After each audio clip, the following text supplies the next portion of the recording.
तो पुलवामा हमले का मास्टरमाइंड और पाकिस्तानी आतंकवादी कामरान उर्फ गाजी को सुरक्षा बलों ने ढेर कर दिया है। उसका एक साथी हिलाल भी मारा गया है। तीसरे आतंकवादी के मारे जाने की खबर भी आ रही है, जबकि एक आतंकवादी अभी भी छिपा हुआ है। आतंकवादियों के खिलाफ इस ऑपरेशन को अंजाम देने में सेना के एक अफसर समेत 4 सैनिक भी वीर गति को प्राप्त हुए हैं, जबकि दक्षिण कश्मीर पुलिस के डीआईजी अमित कुमार गोली लगने से घायल हुए हैं। वहीं एक ब्रिगेडियर के घायल होने की भी खबरें हैं।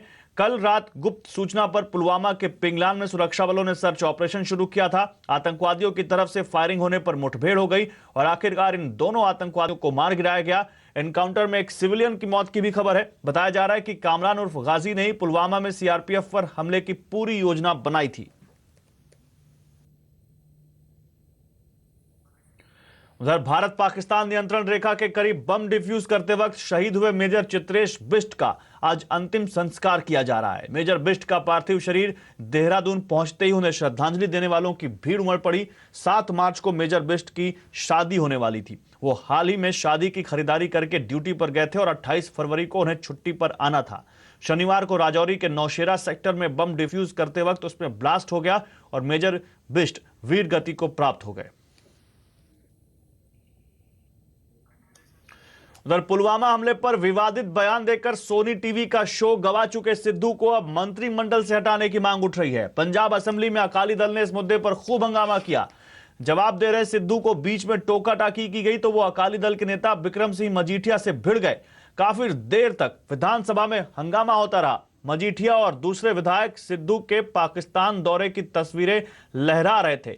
इससे पहले विधानसभा परिसर में अकाली दल नेताओं ने सिद्धू के पाकिस्तान दौरे की तस्वीरें भी जलाई।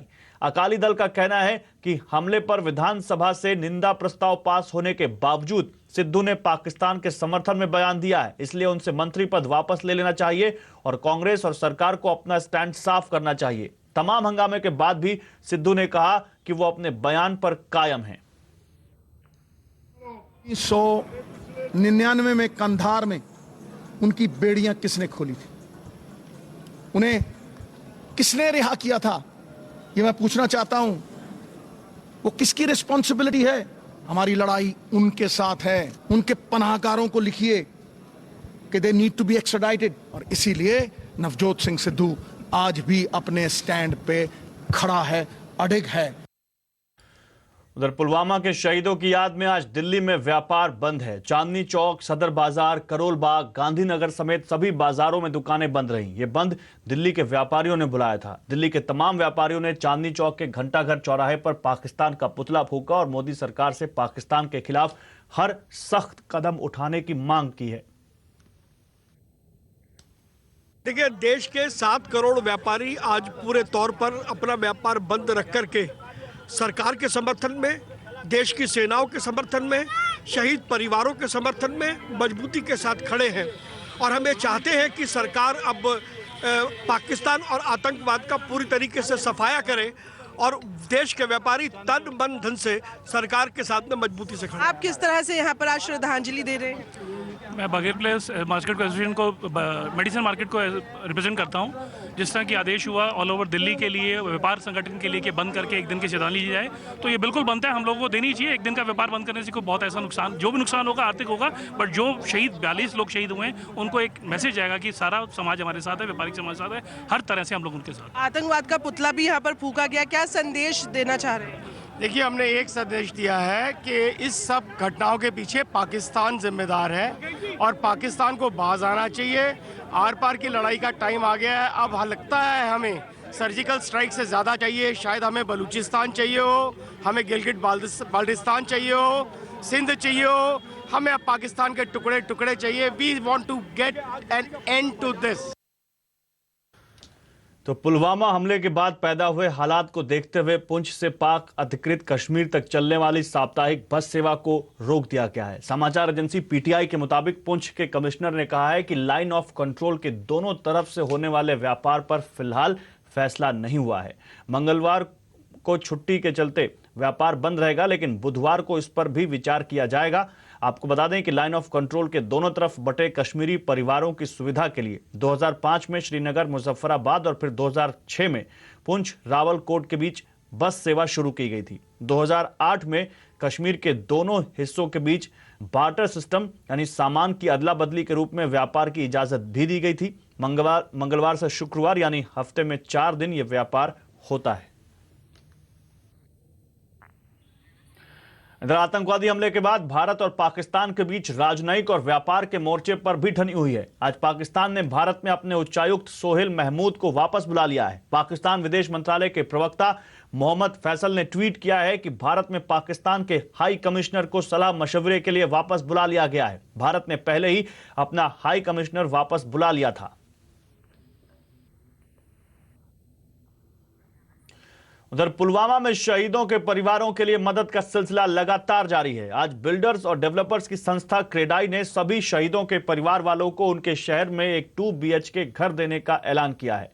इसके अलावा स्टेट बैंक ऑफ इंडिया ने भी बड़ी मदद का ऐलान किया है। सीआरपीएफ के शहीद जवानों का सैलरी अकाउंट SBI के साथ था।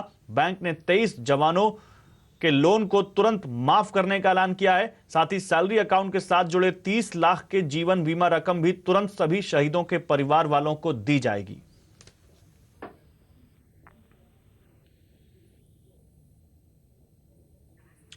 उधर देश का एक बड़ा तबका पाकिस्तान से युद्ध की वकालत कर रहा है। आज आवाज अड्डा में हम आपसे पूछ रहे हैं कि क्या पाकिस्तान पर हमला करना समझदारी होगी। आप हमारे ट्विटर हैंडल CNBC_आवाज पर जाकर अपनी राय दे सकते हैं।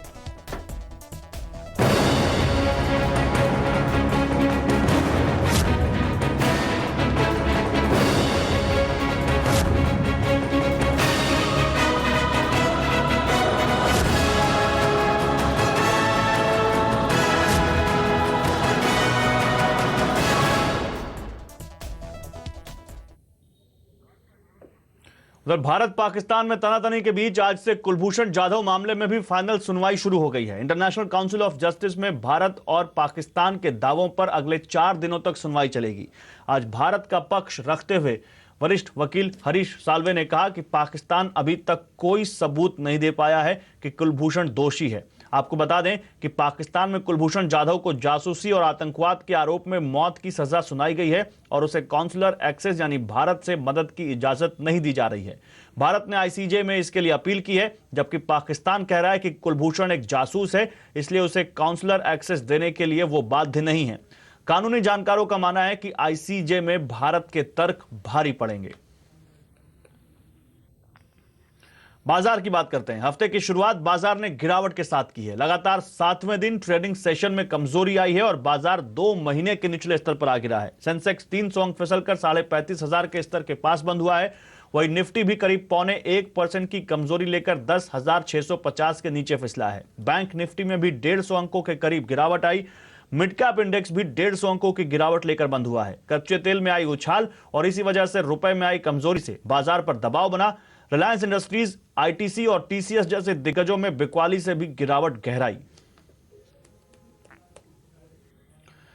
अगर आप UPI के जरिए ट्रांजैक्शन करते हैं तो सावधान हो जाइए। एनीडेस्क नाम के एक ऐप से बच के रहिए। रिजर्व बैंक ऑफ इंडिया ने सभी बैंकों को आगाह किया है कि UPI के जरिए जालसाज नए तरीके से ग्राहकों के पैसे लूट रहे हैं। RBI ने सभी बैंकों को कहा है कि जालसाज एक ऐप एनीडेस्क डाउनलोड करने के लिए कहते हैं। इसके बाद ग्राहक के फोन पर आए 9 डिजिट कोड के जरिए फोन को रिमोट पर ले लेते हैं। उसके बाद ग्राहक के फोन में उनकी पहुंच बढ़ जाती है और वो ऑनलाइन बैंकिंग ऐप या UPI वॉलेट जैसे पेमेंट ऐप का इस्तेमाल कर ग्राहक के पैसे उड़ा लेते हैं। उधर नेशनल पेंशन सिस्टम यानी NPS के सब्सक्राइबर को जल्द ही मिनिमम एश्योर्ड रिटर्न के साथ आने वाले फंड को चुनने का विकल्प भी मिल सकता है। Pension fund regulatory and development authority यानी PFRDA के चेयरमैन हेमंत कॉन्ट्रैक्टर के मुताबिक इसके लिए फंड मैनेजर से बात की जा रही है। फिलहाल NPS में रिटर्न इक्विटी, डेट और दोनों का प्रदर्शन जुड़ा है। हमारे एक्ट के मुताबिक सब्सक्राइबर्स को एक minimum assured return scheme offer करना ज़रूरी है हमारे एक्ट के मुताबिक। तो उसलिए हम ये पेंशन फंड मैनेजर से बातचीत कर रहे हैं कि ये किस तरह से ऑफ़र किया जाए। मतलब अभी तो कुछ फाइनलाइज नहीं हुआ है, बट 2-3 राउंड डिस्कशन हो चुके हैं और हमें लग रहा है कि 2-3 महीने में हम नई स्कीम ऑफ़र कर सकेंगे।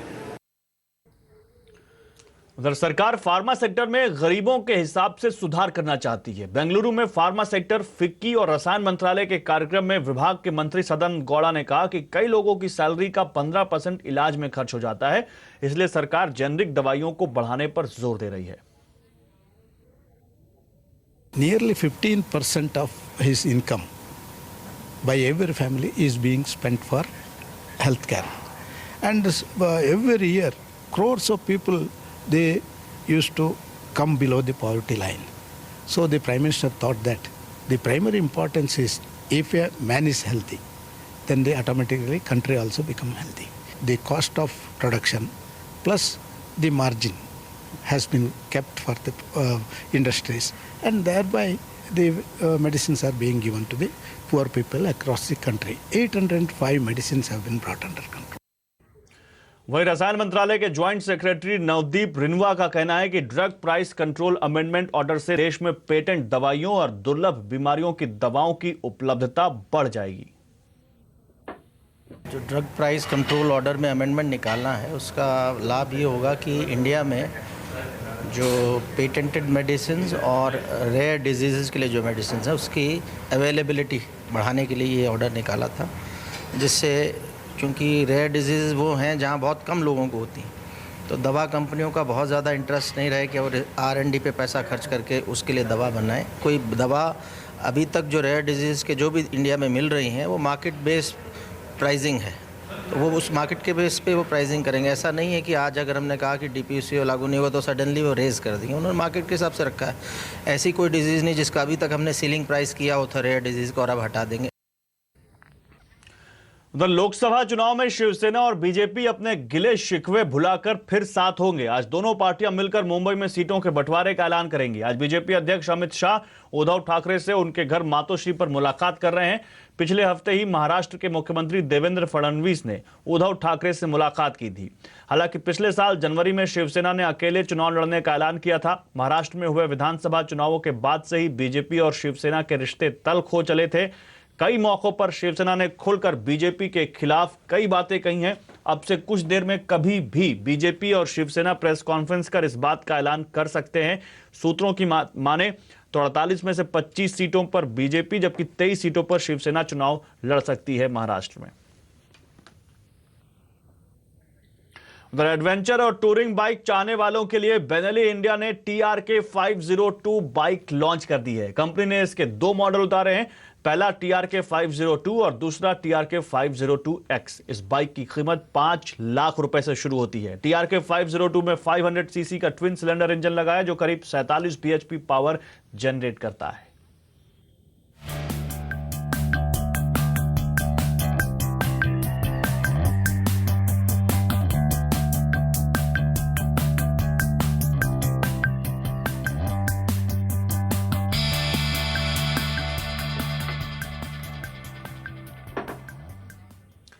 CNBC आवाज ने फिर साबित कर दिया है कि वो हिंदी बिजनेस चैनल का सरताज है। शनिवार को आयोजित 11वें ENBA अवार्ड्स में उसने खूब सोना बटोरा। CNBC आवाज ने बेस्ट हिंदी बिजनेस चैनल में गोल्ड के साथ अपनी बादशाहत बनाए रखी है।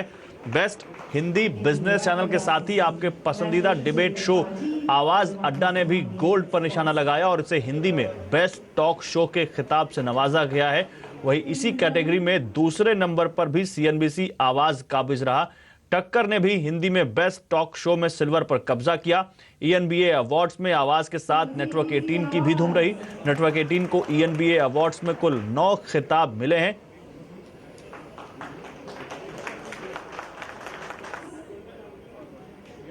और क्या आपने अपने चैनलों का चुनाव कर लिया है? क्या आप अपने पसंदीदा चैनल देख पा रहे हैं? नहीं तो जल्दी कीजिए और अपने पसंदीदा चैनलों का चुनाव कीजिए। आपको फिर बता दें कि आप सिर्फ ₹1 प्रतिदिन में चुन सकते हैं कलर्स वाला वैल्यू पैक, जिसमें आपको मिलेंगे आपके सभी मनपसंद चैनल सिर्फ ₹1 प्रतिदिन में। और इस बुलेटिन में इतना ही, लेकिन खबरों पर लगातार अपडेट के लिए CNBC आवाज से जुड़े रहिए ट्विटर, फेसबुक और यूट्यूब के जरिए। नमस्कार।